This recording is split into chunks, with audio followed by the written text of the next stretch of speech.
Bismillahirrahmanirrahim. Assalamualaikum warahmatullahi wabarakatuh.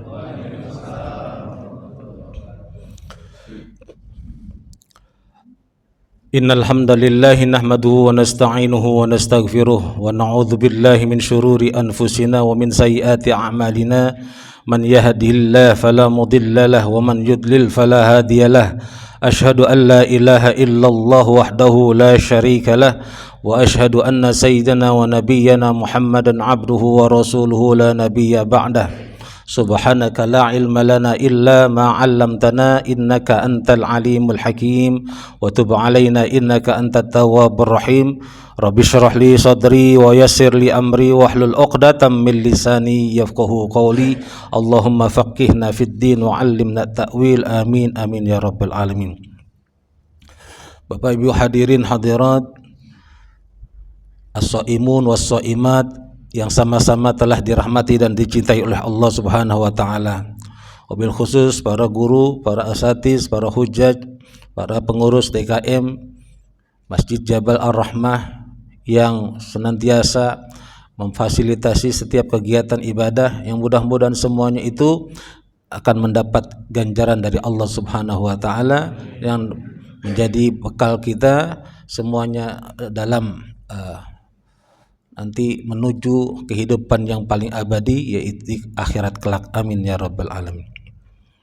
Alhamdulillah tsumma alhamdulillah, tiada kata dan kalimat yang pantas terucap dari lisan kita sama-sama kecuali pujian serta rasa syukur kehadirat Allah Subhanahu wa taala yang masih terus-menerus menitipkan dan mentransfer nikmat iman, sehat wal afiah sehingga kita sampai hari ini masih diizinkan oleh Allah untuk saling bertemu, bersilaturahim, berkumpul, salat berjamaah dan beribadah sebagaimana biasa, yang mudah-mudahan itu dalam rangka kita taqarrub, mendekatkan diri kepada Allah dan menjadi hamba-hambanya yang bertakwa. Amin ya rabbal alamin.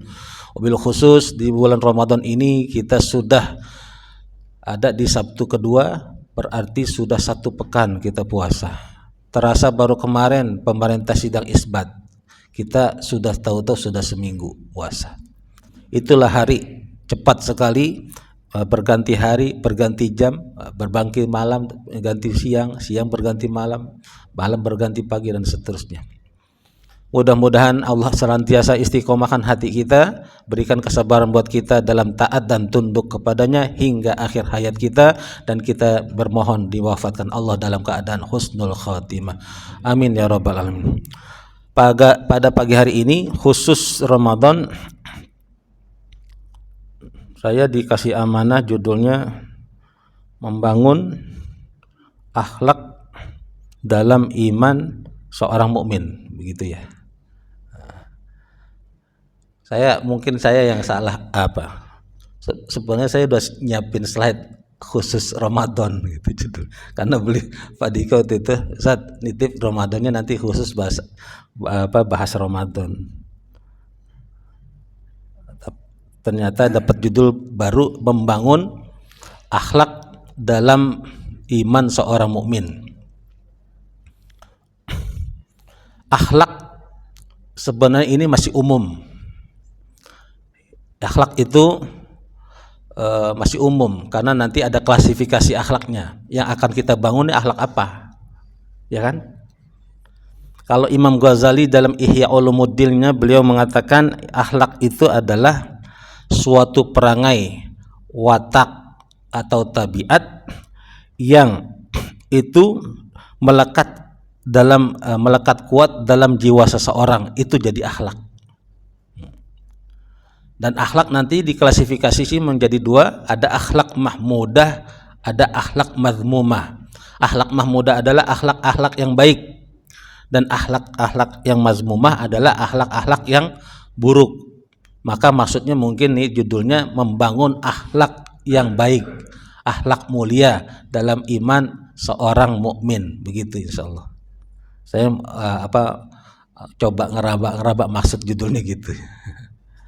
Kata-kata membangun itu kan pasti perlu material, Pak. Betul?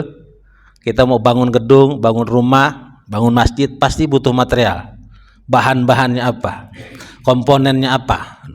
Maka ketika judulnya adalah membangun akhlak mulia dalam iman seorang mukmin, maka perlu material, perlu komponen, dan komponennya paling tidak menurut Imam Al-Ghazali dalam Ihya Ulumuddin ada 4. Ada 4. Yang pertama at-takhalluq. Takhalluq itu pembiasaan diri. Ya, pembiasaan diri. Jadi akhlak-akhlak yang baik ini kita udah kumpulin, udah tahu dari hadis, dari ayat Quran, dari qaul-qaul ulama. Lalu dikumpulkan apa aja itu akhlaknya. Lalu perlu pembiasaan diri setiap hari, setiap waktu, setiap saat. Akhlak tidak bisa cuma diceramahin, tidak bisa cuma dibaca, tidak cuma dihafal dalil-dalilnya Pak, tapi harus dipraktekkan dengan membiasakan diri. Di antaranya ada adab-adab yang diajarkan dalam agama oleh Nabi, adab makan bagaimana, adab tidur, adab berpakaian, adab merias diri. Termasuk adab-adabnya adalah pasti di dalam setiap Islam itu ada doa-doanya. Yang ini menjadi pertanyaan buat kita semua, apakah itu sudah kita jalankan belum? Tuh, yang kecil dulu tuh Pak. Ketika kita berhias, ngaca nih Bu, bercermin, kita udah baca nggak doanya? Itu juga kan bercermin, tapi kaitannya dengan akhlak. Allahumma, doanya apa? Halo. Allahumma kama hasanta khalqi fahassin khuluqi. Ya Allah, sebagaimana Engkau telah cakepin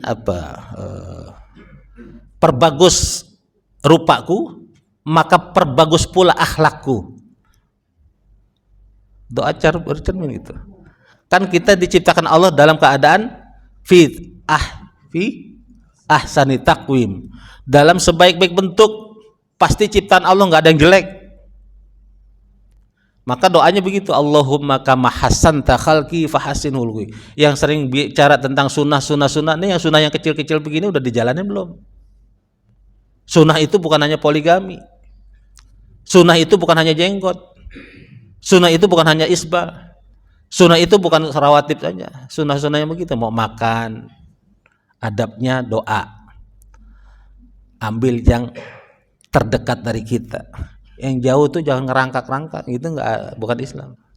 Makan dari yang pinggir Pak, jangan di tengah-tengah. Kalau donat susah Pak, tengahnya nggak ada. Ya, kalau sunnah Nabi kan ya, makan secil-secil gitu, ya dikit-dikit, dikunyah. Jangan makan telan, makan telan itu. Ya. Yang panas kalau dia panas ya diamin dulu, nggak boleh ditiup. Kita nyari yang panas nanti kita tiupin. Itu akan adab. Nanti mau pakai pakaian doa sebelah kanan dulu, ya ke sebelah kiri. Itu Pak pakaian. Sampai masuk ke kamar mandi, kaki mana dulu, keluarnya kayak gitu. Adabnya di kamar mandi nggak boleh ngobrol, nggak boleh teriak-teriak, apalagi nyanyi gitu. Di kamar mandi selfie. Zaman anak sekarang begitu. Ya, pembiasaan diri di keluarga kita sekecil sekecil yang dan sedini mungkin, dari diri kita, keluarga kita, istri, anak-anak kita. Biasain Pak. Anak ketika adabnya salah Pak, jangan jangan ditoleransi. Dari kecil dia salah lalu di batak kita diamin aja, ya mungkin salahnya karena orang tuanya nggak tahu juga. Akan sampai besar dia begitu. Gitu Pak. Ya. Makan pakai tangan kiri, kita diamin aja udah sampai besar. Adabnya makan pakai tangan kanan. Sunnahnya pakai tangan kalau yang bisa pakai tangan Pak. Jangan maksain pakai tangan makan bakso. Makan bakso pakai tangan kan. Sunnah Ustaz katanya gitu. Ya. Jadi terus menerus dibiasain. Terus diulang-ulang. Bangun subuh, jangan pernah jadi didik anak tuh Pak harus tega. Jangan kasihan Ustaz masih ngantuk. Baru jam 10. Semalam dia tidur, kayaknya bangunin subuh kasihan. Sekali bapak ibu tega, seterusnya akan seperti itu. Pasti Pak. Ini pertanyaan klasik. Ustadz, anak saya udah dewasa, tapi kalau disuruh sholat, ibu mulainya pas dewasa gimana Cok? Iya toh? Harus dibiasain dari kecil. Hewan pun begitu Pak. Walaupun dia anak singa, kalau dari kecil kita sayang, besarnya dia enggak jadi buas sama kita, nurut. Ya. Ini kan banyak curhatan orang ibu-ibu. Anak saya udah besar, sudah kuliah, yang udah SMA, tapi disuruh sholat susah, baik. Nyuruhnya pas udah SMA, nyuruhnya pas udah kuliah. Salah, didiknya kan harus dari awal, dari kecil, dari sedini mungkin. Kata Nabi apa? Kalau anakmu sudah 7 tahun, ajarkan mereka sholat, ajak mereka sholat, ya kan? Lalu kalau 10 tahun, pukul jika dia nggak mau sholat. Artinya pembiasaannya pun jauh sebelum dia umur 7 tahun. Yang laki, bapaknya nih dari umur 3 tahun, tapi ajak ke masjid. Kasih lihat suasana di masjid bagaimana menumbuhkan cintanya ke masjid. Kalau anak nggak pernah diajak seperti itu Pak dari kecil, lalu bapak berharap pas udah dewasa anak rajin ke masjid, susah, pasti susah Pak. Emang bapak ibu mau masuk surga nggak ngajak anak? Kan kita pengen ngajak. Ku anfusakum wa ahlikum nar. Yang perempuan juga seperti itu. Ya, ibu-ibu, kalau anak sudah ditolerir dia berbuat kesalahan atau malas dalam ibadah, ya, akhlaknya jelek, kita diamin aja, nggak ada ditegur, ya, malah dianggap lucu gitu kan. Karena kan ada orang tua begitu Pak. Akhlak anaknya jelek dianggap lucu gitu, atau gemesin, padahal salah, yang harus dikoreksi. Ini yang harus tahapan pertama atau komponen pertama itu takhalluq, pembiasaan diri. Ya, pembiasaan. Terus namanya pembiasaan tuh setiap hari, setiap waktu. Ada kekeliruan anak harus dikoreksi cepat. Yang pernah ditolerir, sekali, 2 kali, 3 kali ditolerir, dia akan jadi udah biasa. Nanti jadi tabiat, jadi watak, jadi perangai dia, jadilah akhlak dia.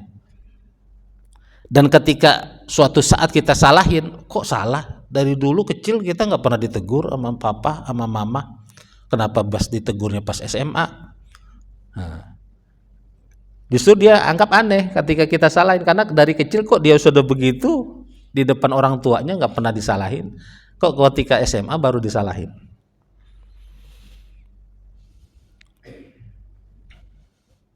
Yang kedua setelah at-takhalluq adalah al-uswah ay al-qudwah. Perlu keteladanan. Kebanyakan kita baik orang tua maupun guru cuma ngasih, nunjukin, nyontohin. Ini loh akhlak yang bagus, yang ini jelek. Tapi jarang sekali kita yang jadi contoh. Nabi kan ngajarin begitu Pak. Selain hadis, selain beliau keluarkan sabda-sabda, tapi beliau langsung mencontohkan juga. Bapak ibu mau ngajak anak rajin sholat, tapi bapak ibu begitu azan masih nonton TV, gimana? Kepengen anaknya rajin ngaji, tapi nggak pernah ngaji. Maka sangat kontradiktif antara yang diajarkan sama yang dilihat. Qudwah hasanah kita pasti laqad kana lakum fi Rasulillah uswatun hasanah. Surah Al-Ahzab 21. Allah sudah nyatakan bahwa sebaik-baik uswah, teladan kita adalah baginda Nabi. Tapi namanya manusia Pak, butuh juga role model yang kelihatan setiap hari di mata dia. Nabi sudah wafat 14 abad silam, maka anak dari kecil itu perlu role model, perlu uswah, perlu qudwah, perlu keteladanan dari siapa? Dari guru dan orang tua, dari orang tua dan guru yang setiap hari dilihat. Kalau setiap azan bapak ibu berangkat ke masjid atau bergegas ngambil wudhu, sholat, anak akan lihat tuh kebiasaan seperti itu. Setiap habis maghrib, bapak ibu di rumah ngaji baca Quran, anak akan lihat terekam dalam benak dia. Oh, papaku sering ngaji habis maghrib. Dan itu yang akan dikenang ketika kita sudah nggak ada. Dulu mama kalau habis maghrib pasti ngaji surat Al-Mulk. Nah, selalu begitu. Dulu mama kalau habis sholat duha pasti baca surah Ar-Rahman. Dikenang begitu. Tapi kalau yang terekam dalam benak anak kita, pikiran anak kita, itu memori anak kita adalah yang bukan sesuatu yang baik, itu pula yang akan dikenang. Mama kalau habis maghrib nih joget-joget, atau subuh-subuh kalau dengar pagi ini langsung Jadi yang terekam begitu, Pak. Nah ini yang banyak. Dulu juga almarhum kayak Zainuddin MZ sudah sering menyindir kita semua, termasuk diri saya, semuanya kita masih banyak yang cuma bisa ngajarin tapi belum bisa ngasih contoh benar-benar. Maka keteladanan bapak ibu, kalau janji sama anak walaupun itu bercanda, tepatin. Sekali bapak ibu nggak tepatin, 2 kali 3 terekam, papa bohong, mama bohong. Maka ketika role modelnya dilihat papa mamanya sering bohong, dia akan mentolerir kebohongan itu. Maka suatu saat dia pun akan tiru, Pak.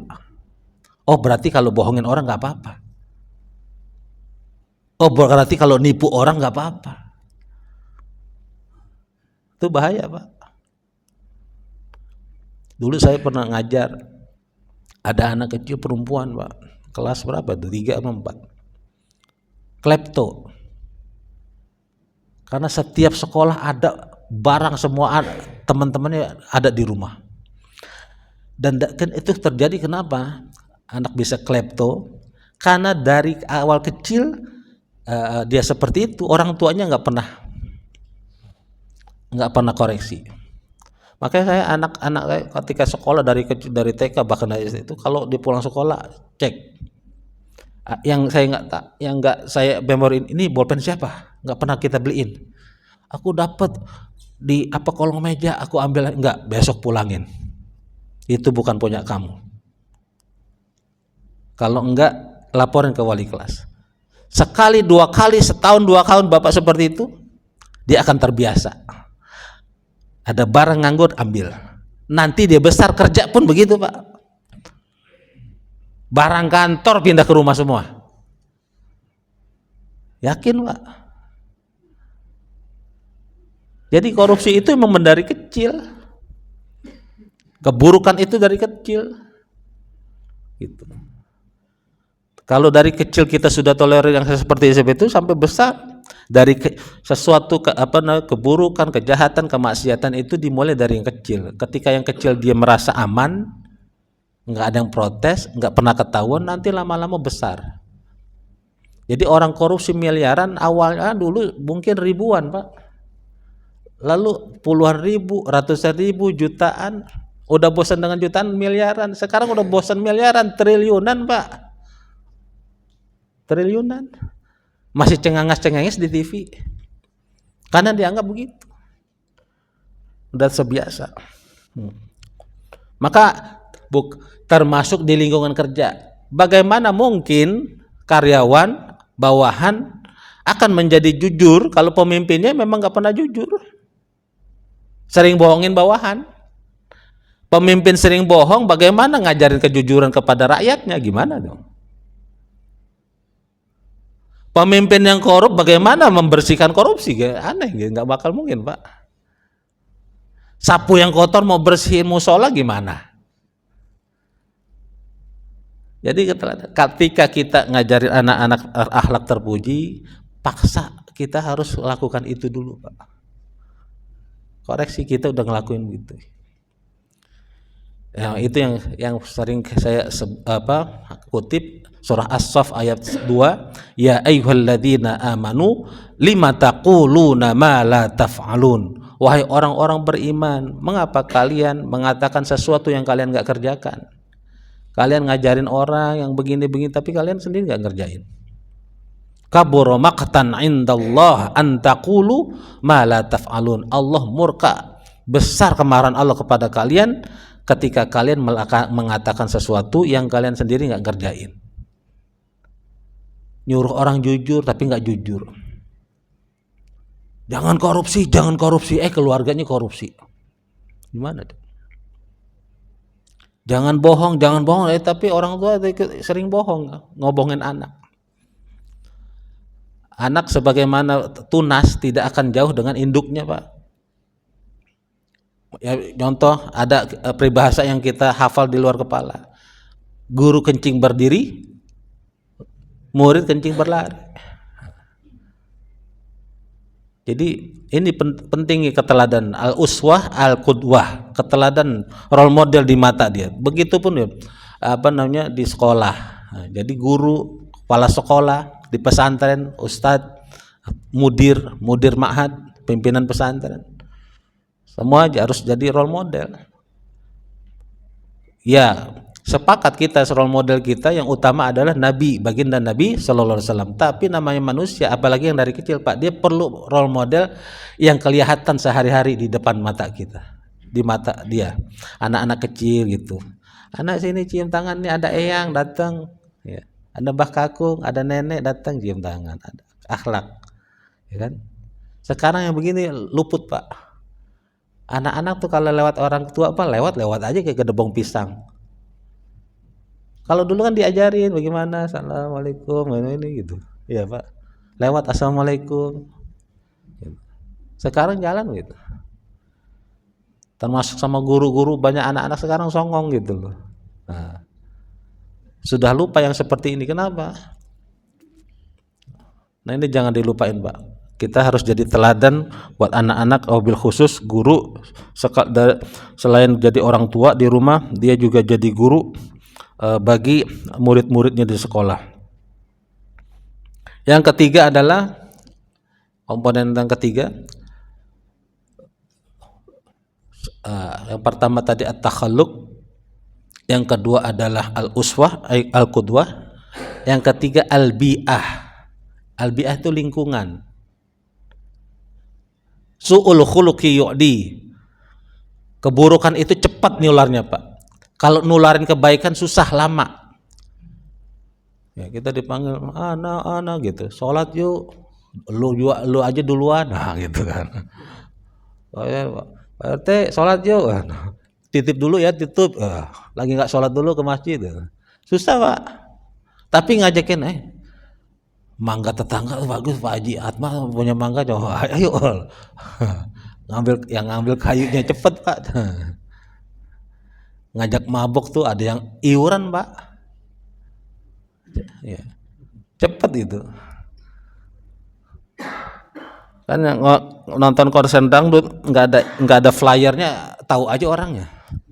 Tahu masjid itu pengajian udah diumumin, ada flyernya seminggu sebelumnya, di reminder terus tiap H-1, H-2 terus ditanya. Nggak datang juga, Pak.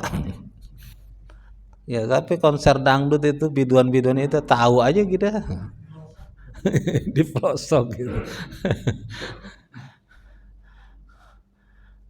Itu konsernya malam, habis asar aja udah ada di tempat. Nah ini al-bi'ah lingkungan pasti kan. Jadi teman-teman ini juga yang sering juga dikatakan, kita punya teman-teman baik, harus, Pak, apalagi makin tua kita harus sortir teman-teman kita, ya. Teman-teman kita yang udah nggak bermanfaat buat akhirat, ya sekedar buat kenal aja, say hello, ya. Kalau kita sudah mikirin akhirat tapi teman-teman kita mikirin dunia terus kan nggak nyambung. Udah circle kita satu frekuensi aja deh. Teman-teman yang lain. Nah ini yang kadang cuma reuni-reunian tapi cuma buang-buang waktu. Kan sekarang ada medsos, Facebook, reunian ini, reunian itu, nanti di halal bihalal. Tapi seringkali kadang jadi ajang pamer. Lu udah jadi apaan? Gaji lu berapa? Ya begitu. Nah ini jadi ajang pamer. Ya, ujung-ujungnya begitu. Jadi siapa yang menjadi teman kita, itulah kita. Itu Pak. Gambaran seseorang, lihatlah temannya. Kalau temannya orang-orang baik, temannya sering orang-orang zikir, wah berarti ahli zikir insya Allah.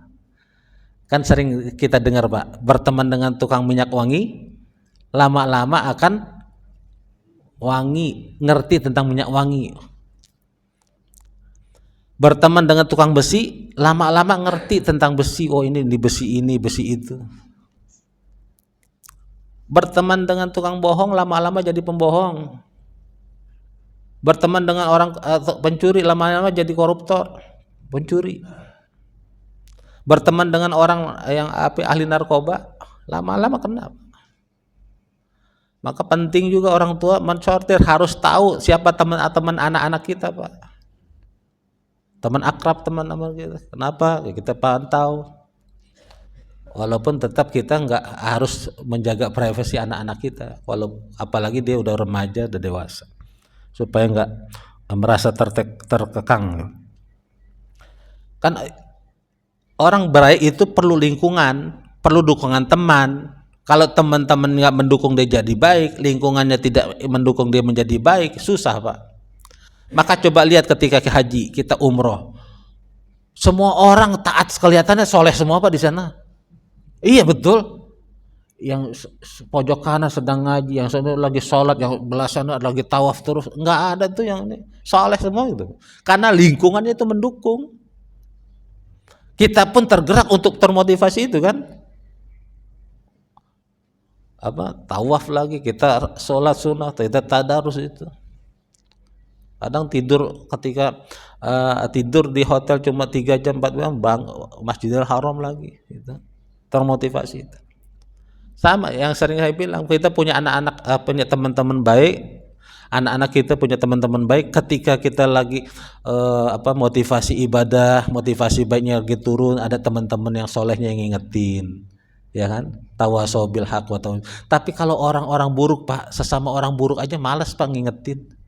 Bener, temennya kenapa-napa dikabur.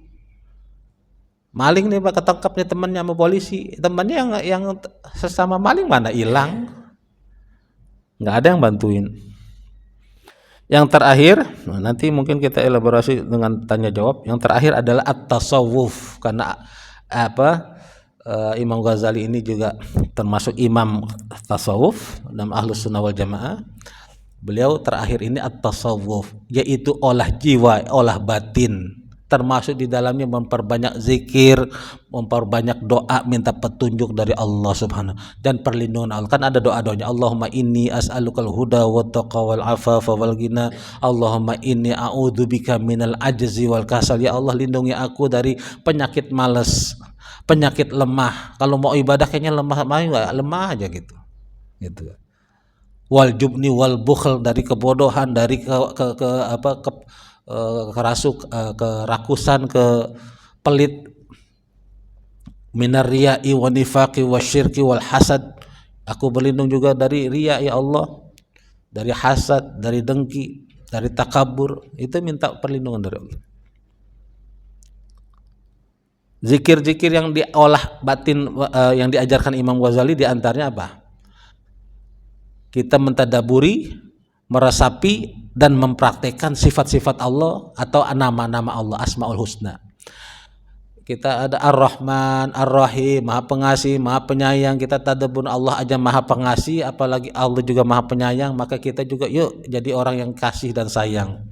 Irhamu man fil ardi wa yarhamukum man fis sama. Sayangilah siapapun yang ada di dunia, di bumi, kalian akan disayang dengan siapapun yang ada di langit. Ya kan?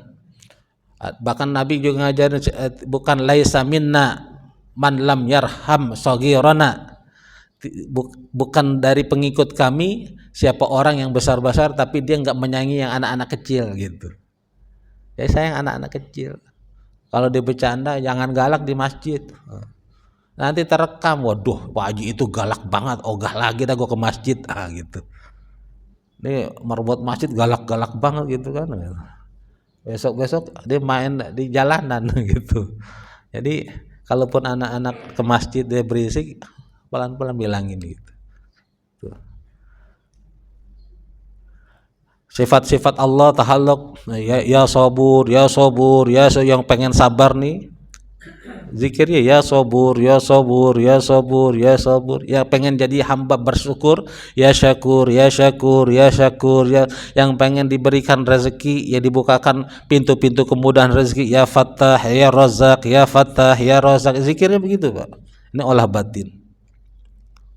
Ya Fattah, ya Razak, ya Fattah, ya Razak. Yang pengen di hatinya dilembut, ya Halim, ya Halim. Ustaz Halimnya mana? Nggak ada. Ya Halim, ya Latif, ya Halim, ya Latif, ya Halim, ya biarlah hati lembut.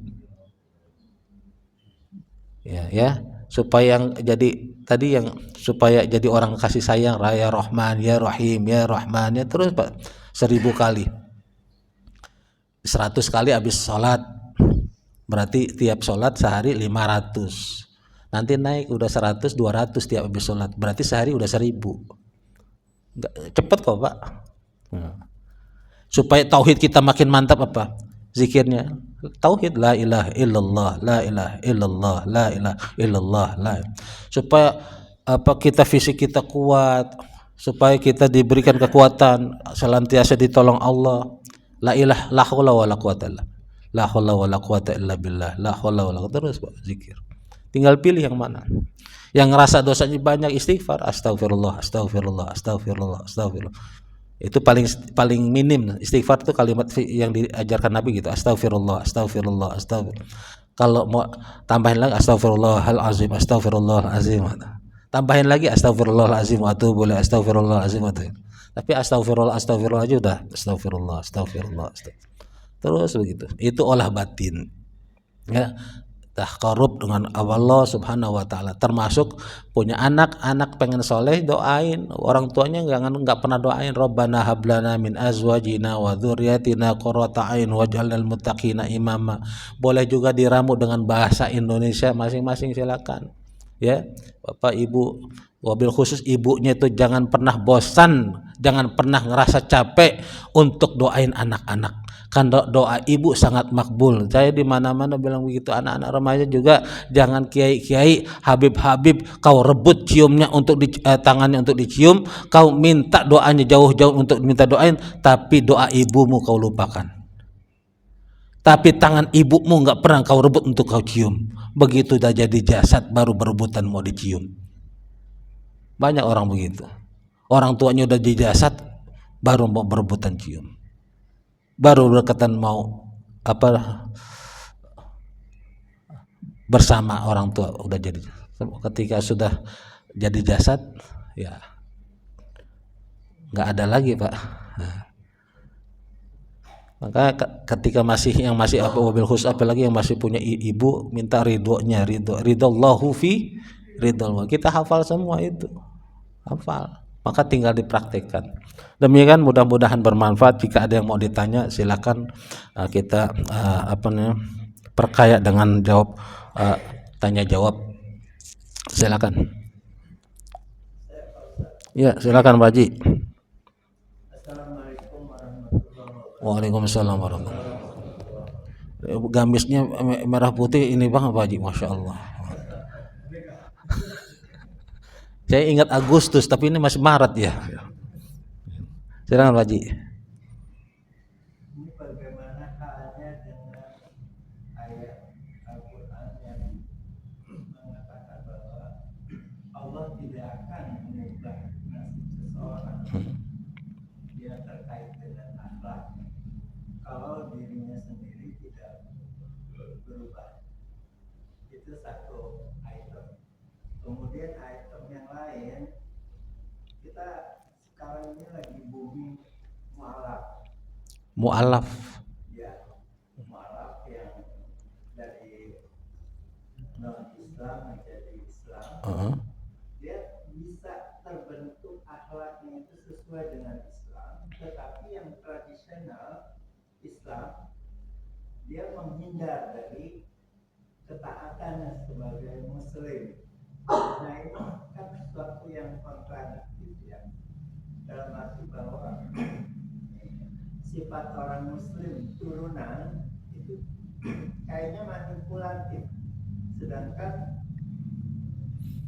Muslim yang sebagai mu'alaf itu bisa mengubah dirinya, nasibnya menjadi sesuatu yang istiqomah gitu. Bahkan para mu'alaf ini bisa mendirikan pesantren, bisa mendirikan tahfiz Quran.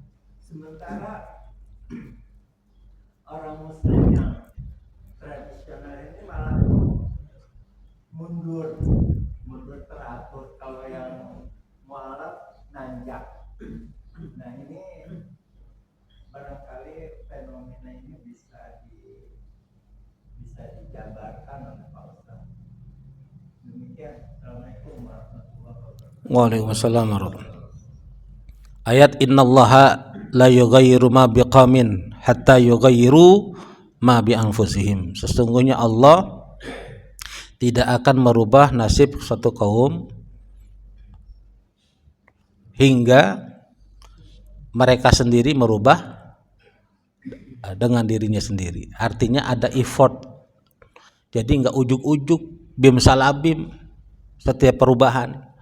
Orang dari miskin pengen berubah jadi kaya, bertaruh nasib, dia harus kerja keras. Ya toh? Nggak ada doa terus nunggu hujan emas di depan matanya. Harus ada effort juga, ada usaha. Maka itu ikhtiar, ada usaha itu. Maka coba yang haji, yang umroh, kata-kata sa'i itu sa'a yas'a itu adalah usaha. Ibunda Hajar 7 kali bolak-balik dari Safa Marwa dalam kata sa'i itu berusaha, ikhtiar. Dia istri seorang nabi yang bergelar Khalilullah, kekasih Allah, tapi pengen nyari air untuk anaknya, masih ikhtiar usaha 7 kali bolak-balik, dan itu pun bukit, Pak. Allahu Akbar. Bukit. Ya sekarang nggak terasa bukitnya, adem. Lantainya landai begitu enak. Nah, zaman Nabi Ibrahim bukit panas, kerikil semua, coba. Itu pun nggak dapat. Apa beliau putus asa, kecewa sama Allah? Enggak. Yang dapat siapa? Anaknya yang nggak kemana-mana. Jadi jangan sombong ketika kita udah ikhtiar pun. Maksudnya Allah tuh dengan peristiwa itu apa? Andai pun kalian sudah ikhtiar, ikhtiarmu cuma syarat, tapi yang memberi tetap Allah. Jangan sombong. Makanya ketika sudah kaya dapat begini, ini hasil ikhtiar saya, hasil usaha saya. Enggak, Allah kemanain gitu loh. Kan itu dari sa'i gitu. Begitu juga kita mau merubah akhlak diri kita, keluarga kita, minta sama Allah. Karena setiap yang memiliki setiap hati kita itu Allah.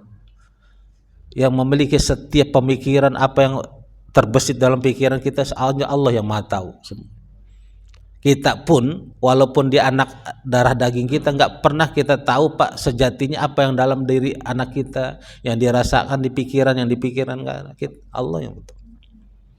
Itu makanya kenapa Imam Al-Ghazali ada memasukkan yang poin keempatnya itu at-tasawuf, at-taqarrub, dekat dengan Allah, zikir, olah batin, riyadhah. Dalam tasawuf itu istilahnya riyadhah.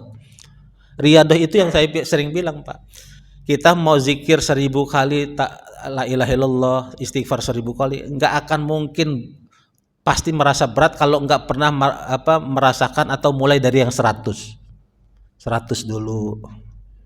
Lama-lama namanya 200, itu riyadhah namanya.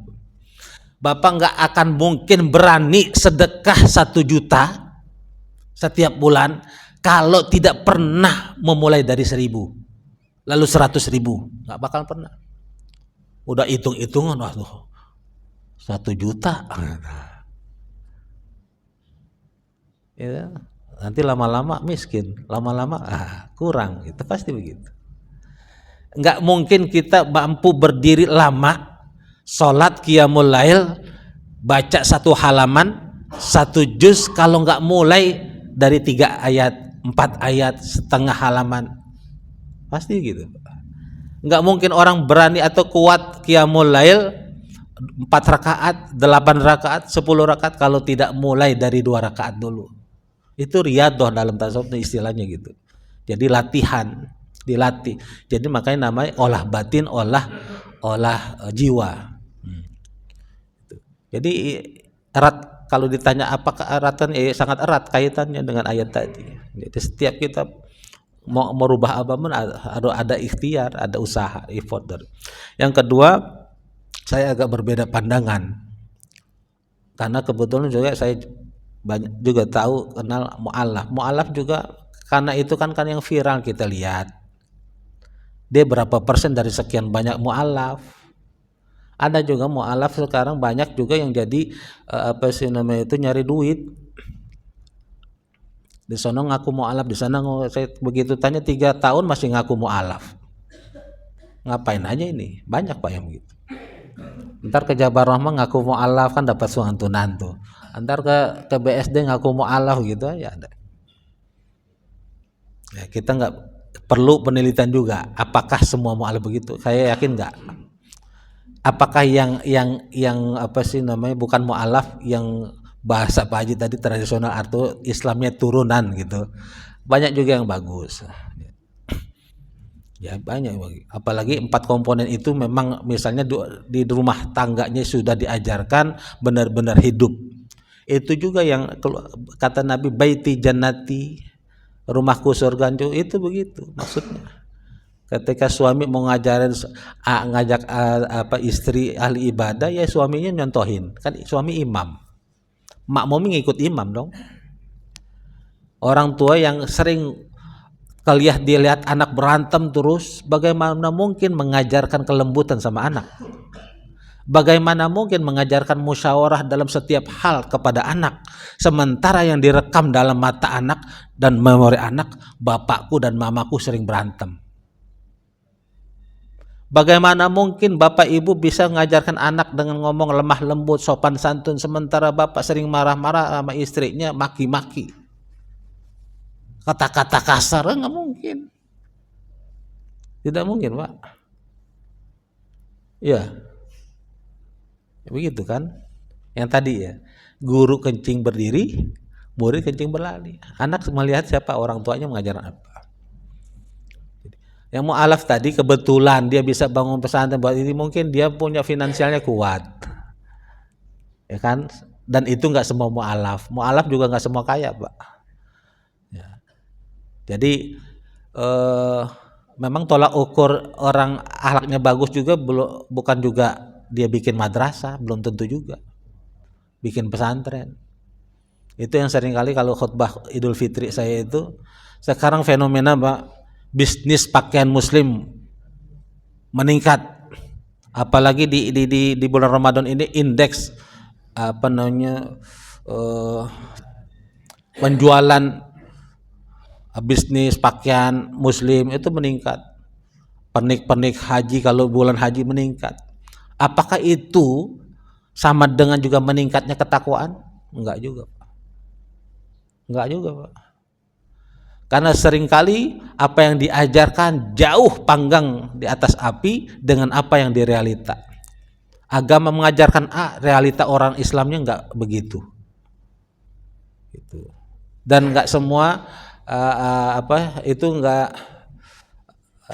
tidak bisa kita lihat ya dari mu'alaf atau tidak mu'alaf.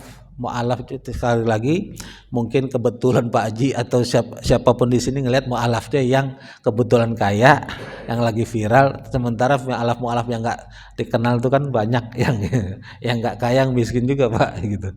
Atau sebaliknya orang-orang yang Islamnya dari turunan juga banyak yang bagus-bagus, dia bikin pesantren apa. Makanya 4 komponen ini tanamkan di rumah tangga, dan itu yang selama ini diajarkan di pondok-pondok pesantren. Di pondok pesantren itu kan ada takhaluk tuh, pembiasaan sholat jamaah.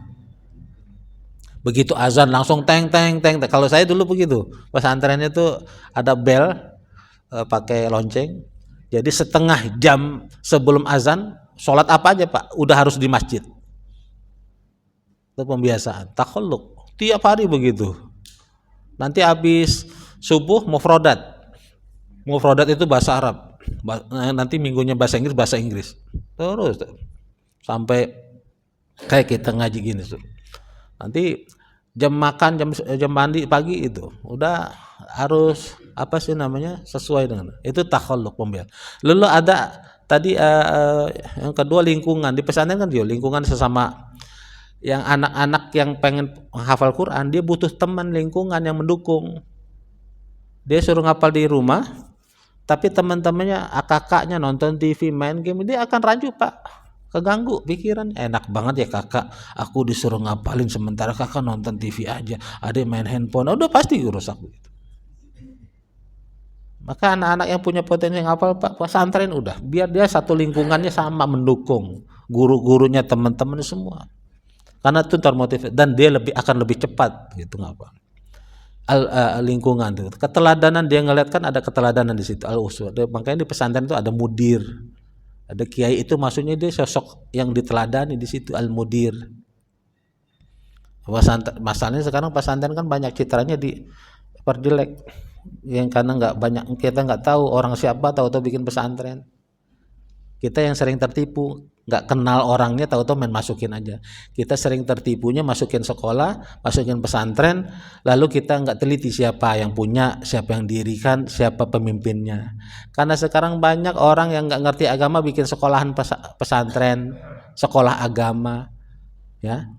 Dulu masa mudanya jauh dari agama tahu-tahu bikin sekolah agama. Ini mana coba? Sanatnya dari mana? Ini banyak begitu. Bukan nggak boleh tapi saya dulu emang dididik begitu. Kita mau pesantren tahu harus gurunya siapa, ustadznya siapa, yang punya siapa. Kalau madrasah siapa yang bangun. Sekarang kan Islamic boarding school, Islamic bilingual school, Islamic modern school. Sementara yang punya pak kita nggak tahu perjuangan dia tentang Islam bagaimana. Tahu-tahu bikin sekolah Islam. Kita cuma tertipu dengan apa? Kita lihat, fasilitasnya bagus, Ustaz, lengkap semuanya. Kita lihat fasilitasnya kan. Kebanyakan gitu.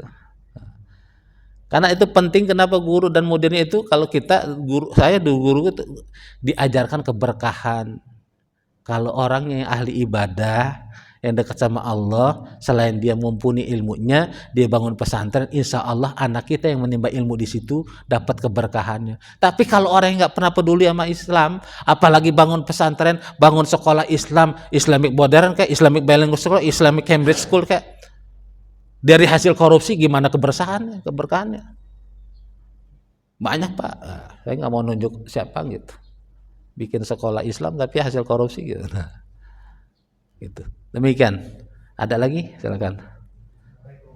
Waalaikumsalam warahmatullahi wabarakatuh. Ya, silakan.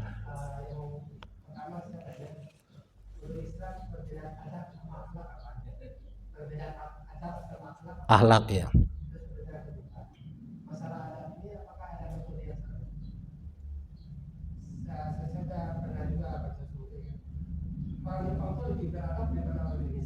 Orang? Oh ya.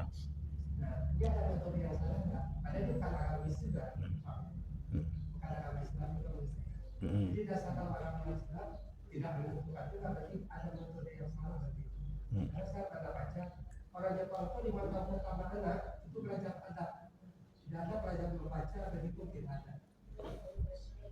Nah, belajar hikungnya untuk belajar membaca. Nanti ada metode yang salah. Ya. Sudah? Ya. Ya, makasih. Yang pertama ini sebenarnya sudah pernah kita bahas ketika awal-awal kita ngaji kitab At-Tibyan fi Adabi Hamalatul Quran. Apa perbedaan adab dan akhlak? Mungkin yang belum lihat nanti di scroll lagi YouTube-nya itu di awal-awal. Adab itu bagian kecil dari akhlak. Adab makan, adab tidur tadi kan gitu. Nah, itu pembiasaan tadi. Sementara iya nih kita bahas perbedaannya dulu kan. Pertanyaan yang satu dulu tadi kan belum membahas atau menjawab soal yang kedua. Jadi perbedaannya adab dan akhlak tuh ya. Jadi adab itu bagian kecil dari akhlak. Kedua, kalau metode ada yang salah boleh jadi.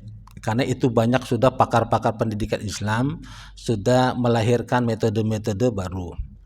Tetapi yang tadi 4 poin ini boleh juga jadi rujukan dari Imam Al-Ghazali untuk membentuk akhlak Muslim. Ini orang udah Muslim, udah bagus, akhlaknya udah bagus kepada Allah, dia ngakui Allah sebagai Tuhannya, itu kan udah tauhid. Metode untuk membangun adab. Nah, gitu. Tetapi saya nggak setuju kalau orang di luar Islam dibilang lebih baik, sebaik apapun, sopan santunnya apapun, akhlak paling tinggi apa Pak? Akhlak kepada Allah yaitu tauhid. Paham? Tauhid itu sangat erat kaitannya dengan akhlak. Akhlak kita kepada Allah, kita diciptakan Allah, kita diberikan kepada Allah, kita diizinkan hidup di bumi Allah, menghirup oksigen Allah, maka akhlak kita yang paling agung mengakui Allah Tuhan kita. Maka sangat saya tidak setuju, bahkan saya bisa marah-marah Pak, ada orang ngomong di luar Islam itu akhlaknya lebih bagus dari orang Islam. Enggak. Sebaik apapun kita lihat itu Pak, kata Morgan, dia enggak. Kalau dia enggak mengakui Allah sebagai Tuhannya, nonsen. Itu. Tapi kalau yang bawahnya boleh, metodologinya ada yang koreksi boleh. Bisa jadi ada yang dilupakan kan oleh praktisi-praktisi pendidikan. Apalagi sekarang Pak, banyak orang, sebenarnya kan kita banyak Pak tokoh-tokoh di pendidikan, ada Ibnu Khaldun, ada teman. Masalahnya sekarang orang-orang Islam termasuk guru-guru di madrasah sekolah-sekolah Islam pun sekarang banyak ngerujuknya di luar Islam. Saya paham, saya bukan bagian pendidik, tapi saya puluhan tahun ngajar dan itu saya ikut bedah bukunya, ikut seminarnya, ikut workshopnya tentang quantum learning, quantum teaching, multiple intelligence. Itu semuanya sebenarnya kalau di Islam sudah ada semua Pak. Gitu loh. Cuma masalah kita yang melupakan itu. Lalu sesuatu yang datang dari luar Islam kita wah hebat sekali. Sementara sebenarnya kita yang tidak membuka khazanah intelektual muslimnya. Itu sudah banyak sekali dari Imam Ghazali, Ibnu Khaldun, ada Ibnu Rushd, macam-macam ahli-ahli pendidikan ini. Maka ada buku dulu di pesantren itu At-Tarbiyah wa Ta'lim saya belajar.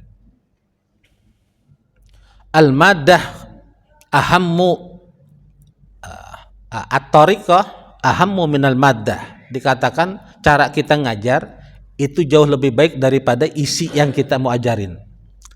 Jadi temanya biasa aja tapi orang tertarik ketika metode ngajarnya itu atraktif, ya kan? Guru yang banyak metode Pak, guru yang ceria, guru yang baik pasti dirindukan muridnya, pasti itu Pak.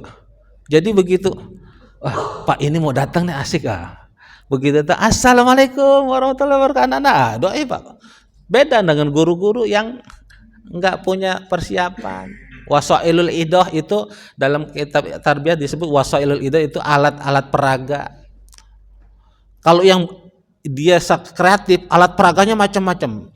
Jadi anak-anak murid tuh selalu nunggu, Bu ini pasti bawa apa lagi hari ini ya, gitu. Yang pintar ngedongeng cerita, misalnya kisah Nabi tentang misal Utsman bin Affan, bagaimana dicerita dengan bahasa anak itu, buku ini hari ini nanti cerita apa lagi ya? Itu nanti akan diceritain ke pulang ke rumah. Mama tadi bu guru ini cerita ini begini, pasti itu. Berbeda sekali dengan guru-guru yang enggak jadi guru teladan atau guru yang favorit. Enggak ada cerita tentang dia. Apalagi sampai ke rumah. Ngebosenin. Enggak datang pun alhamdulillah. Pak guru ini lagi kurang sehat, alhamdulillah kan. Muridnya malah senang gitu ya. Jadi metode itu boleh jadi. Nah ini pembahasannya melebar lagi kan nanti bisa khusus lagi kalau adakah yang salah gitu penerapan. Maka tadi sama di mana ya? Selain Jepang katanya ya kan yang benar. Sama misalnya ada orang kehilangan apapun sejam 2 jam 5 jam balik lagi masih ada barang. Ya. Coba di Jakarta. Ya.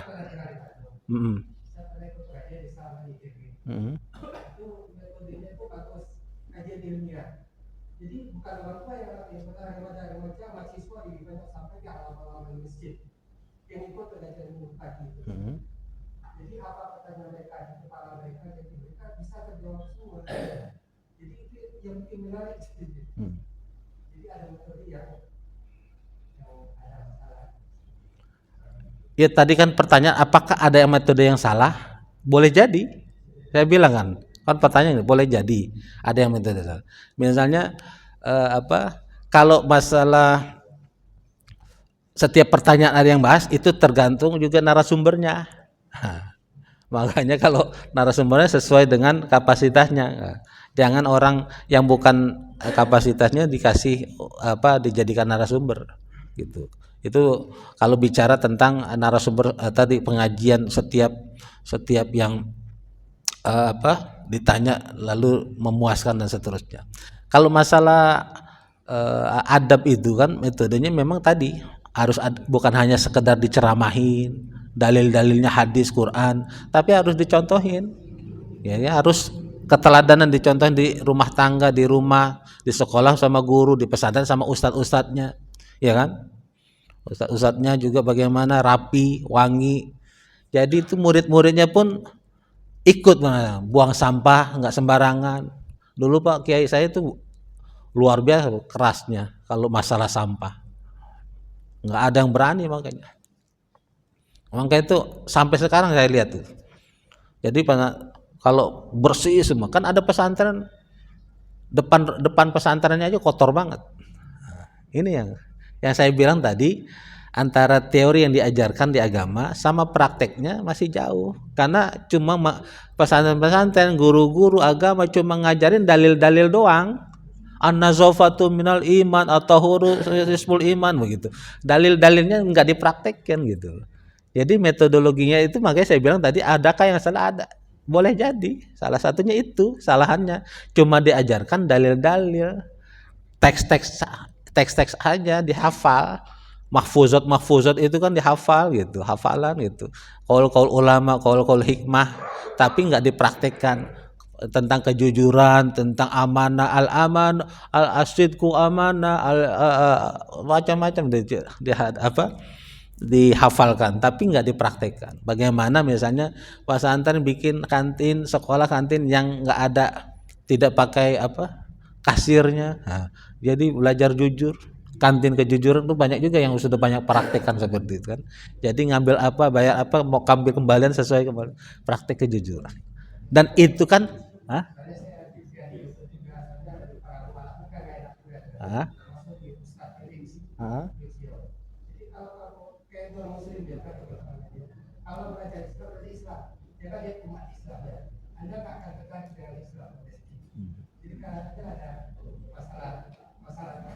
Iya betul. Selama ini dakwah pun kita kebanyakan dakwah bilisan, dakwah bilhalnya itu yang kurang Pak. Hal itu kan mempraktekkan dakwah. Maka kalau dikatakan kita melihat Islam dengan umat Islam beda, ya harus dibedakan. Jadi ketika orang mau nyerang Islam, jelek Islam, jangan lihat Islam tuh nggak ada yang jelek. Boleh jadi umat Islamnya boleh ada yang jelek gitu, karena nggak mempraktekkan ajaran agamanya gitu.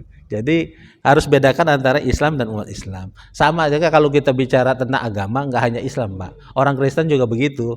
Ada yang baik-baik, ada yang nggak baik. Jadi karena di Indonesia ini mayoritas Islam dan ratusan juta, ya jadi kelihatan gitu ya banyaknya. Maka kalau berapa persen itu perlu kajian lebih mendalam. Apakah berapa persen umat Islam yang? Tapi memang itulah kita PR kita Quran saja yang harusnya jadi pedoman, petunjuk, hudan itu masih banyak belum bisa baca di Indonesia itu. PR kita, Pak. Nah, tadi kalau sekali lagi menjawab pertanyaan kedua, kalau apakah ada metodologi yang perlu dikoreksi, ada yang salah, boleh jadi. Dan setiap pesantren sekarang sekolah pada menawarkan salah satunya kan metodologinya bagaimana begini gitu. Nah, kita lah yang harus pintar-pintar. Nah, ini judul ini pembahasan hari ini mudah-mudahan itu bagian dari buat bahan pegangan ketika kita nyari guru atau tempat sekolah. Ada lagi satu lagi kalau ada? Ya, silakan. Waalaikumsalam. Pernah melihat tayangan di sosmed orang-orang memasuki pemakaman lepas alas kaki. Apakah ini adab atau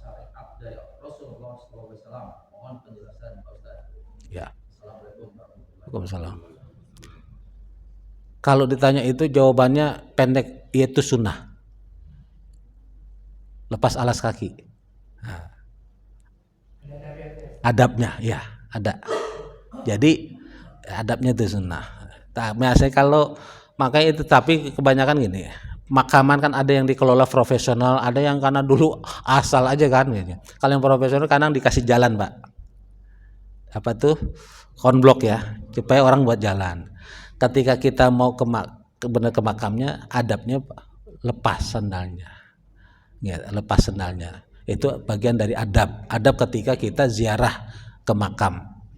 Adab yang lain lagi, tidak duduk di atas kuburan. Adabnya itu. Bukan hanya kuburan yang kita mau ziarahi, tapi samping-sampingnya banyak tuh orang ziarah tapi dudukin kuburan orang. Itu nggak boleh. Itu adabnya, ya. Ya, nah itu kuburan orang didudukin, dia doain makam ibunya, tapi kuburan orang didudukin. Nah, ini salah. Yang ketiga, adab ketika ziarah tidak ngomongin tentang dunia, ngomongin apapun gitu, yang jelek-jelek. Kalaupun kita mau ngomongin yang ahli kubur yang baik-baik, kenapa? Karena yang di makam itu tahu, Pak, Bu. Ketika kita ziarah, misalnya orang tua kita ziarah, dia tahu kita ziarah. Dia jawab ketika kita salam. Cuma kita nggak diizinkan untuk mendengar. Kalau mendengar pun ibu kabur. Apalagi ziarahnya malam. Assalamualaikum. Waalaikumsalam. Itu serentak di makam jawab semua kan kabur, nggak jadi ziarah. Itu ya. Adabnya lagi apa? Bersih-bersih kuburan itu boleh ya, itu sunnah.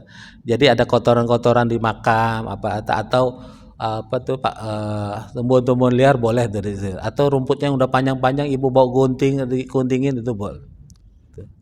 Ada lagi?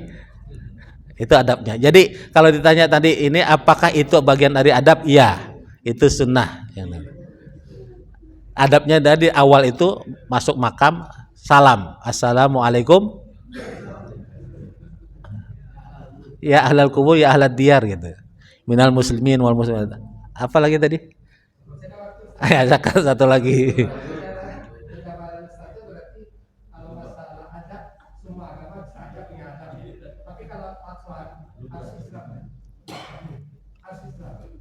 Ya bahasanya memang beda. Adab dan akhlak itu bahasa Islam, Pak. Jangankan di luar negeri, di Indonesia sendiri mayoritas Islam. Founding fathers, para pendiri negara kita banyakkan Islam. Seringkali nggak mau pakai kata Islam, adab dan akhlak. Pakainya apa? Karakter lah. Kan pendidikan karakter. Apalagi? Pendidikan moral. Kemarin tuh apa lagi tuh? Revolusi mental. Gagal total, Pak. Kalau Habib Rizik kan teriaknya revolusi akhlak. Kenapa sih alergi dengan istilah agama Islam? Kita mayoritas Islam kok gitu. Gagal loh. Akhlak itu punya ada gitu. Mereka boleh bersopan santun, tapi nggak ada nilainya, Pak. Itu bedanya kita dengan umat Islam, umat yang di luar. Kalau kita adab ngikutin Nabi dapat pahala, ngikutin Nabi sunnah. Mereka walaupun dia nggak bohong, dia nggak jujur, nggak dapat pahala. Kenapa? Yang nggak ada ikutin siapa? Dan dia nggak beriman. Itulah yang disebut orang-orang kafir itu adalah layaknya fata morgana. Kelihatan ada air, ternyata nggak ada air. Kelihatan amalnya baik banyak, tapi ternyata enggak, Pak. Karena pondasinya rapuh. Pondasinya bukan tauhid.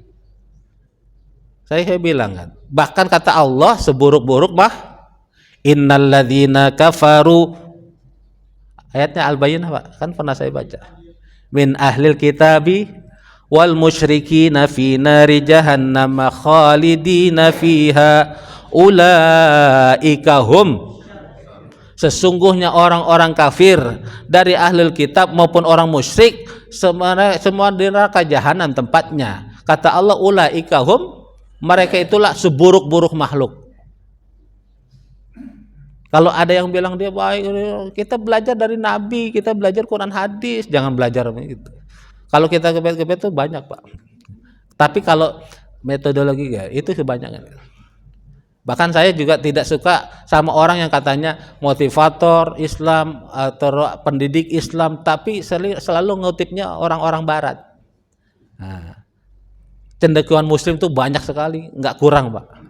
Bahkan mereka seringkali belajar dari cendekiawan Muslim, tokoh-tokoh Islam, tapi mereka tidak mau mengakuinya, gitu aja, Pak. Ya. Kesalahan kita, kekurangan kita boleh jadi ada, tapi bukan berarti jangan sampai kita terjebak. Kita mengatakan mereka lebih baik dari kita, jangan. Hati-hati. Kita bisa. Kita cuma belum punya momen atau apa sih namanya effort yang tadi kembali ke pertanyaan Pak Haji itu. Effort yang besar untuk merubah diri kita, kekompakan itu, Pak. Nah itu yang kekompakan kita yang nggak ada. Kita seringkali diadu satu sama lain, akhirnya kita lemah.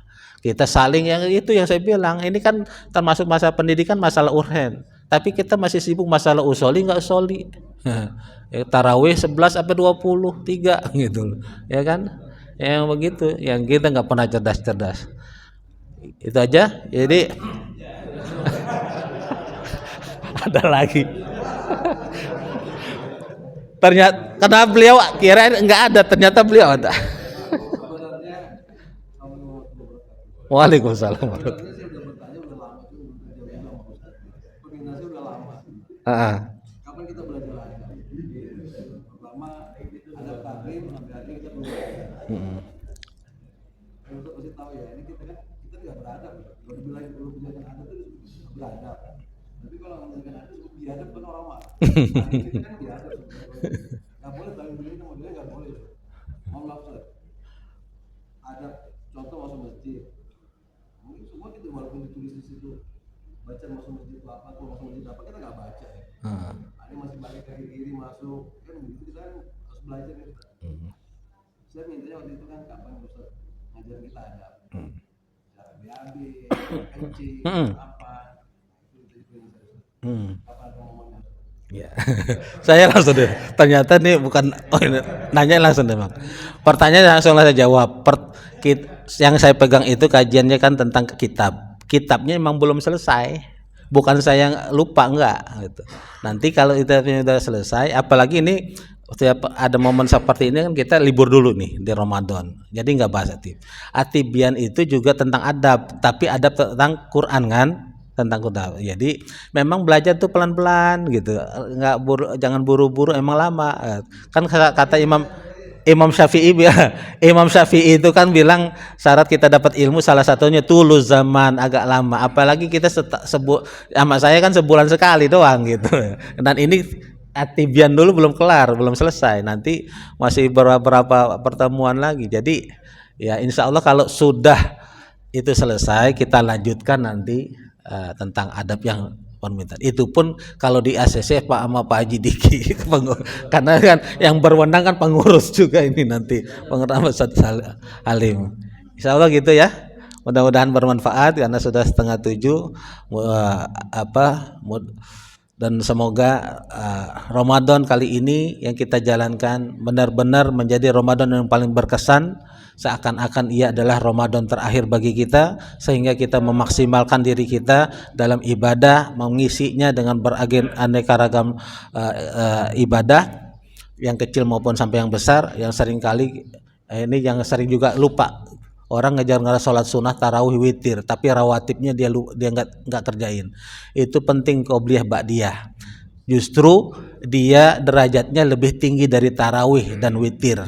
Saya masih sering negur imam ketika mau saya ceramah, imamnya imam tarawih, tapi ba'diyah isya dia nggak kerjain. Saya colek, Mam, bangun. Karena ba'diyah isya itu derajatnya lebih tinggi dari tarawih. Gimana tahu mau sholat tarawih sama witir tapi ba'diyah, qobliyah, ba'diyah apa sholat sunnah rawatib ditinggalin, gitu kan? Sama dengan nggak puasa Ramadan tapi rajin Senin Kemis, itu rajin Senin Kemis tapi Ramadan enggak, gimana coba? Demikian Mbak ya, mudah-mudahan bermanfaat. Kita tadi sudah kita doa, kita baca surah Al-Asr, Bismillahirrahmanirrahim, wal asr innal insana lafi khusr illa alladzina amanu wa amilus solihati wa tawasaw bil haqqi wa tawasaw bis sabr. Kafaratul majlis, subhanakallahumma wa bihamdika asyhadu an la ilaha illa anta astaghfiruka wa atubu ilaik. Ini salah satu adab majlis, menutupnya dengan doa kafaratul majlis. Assalamualaikum warahmatullahi wabarakatuh.